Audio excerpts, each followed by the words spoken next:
Is there anything that you cannot consent to in the bedroom? If you like this video, check out the link in my bio. On this channel, I talk about everything from submission to CNC to feminization, and I pretty much always say that as long as it's legal and ethical and between two enthusiastically consenting adults, it's probably okay. But here are some things that you cannot consent to. 1. Things that happen while you're unconscious, severely intoxicated, or otherwise not in your right mind. And this is even if you consent to all of that beforehand when you are in your right mind.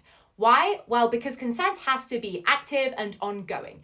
And when you're not in your right mind, you don't have an ability to withdraw that consent. And that means that it's not active and therefore not valid. 2. Severe and permanent bodily harm. Yes, some people are into this and they want to consent to it, but the law says that if the damage is egregious enough, then any consent is rendered void and it's still considered assault. In a similar vein, you can't donate your hand for a transplant even if you want to. So there are some things that you cannot consent to.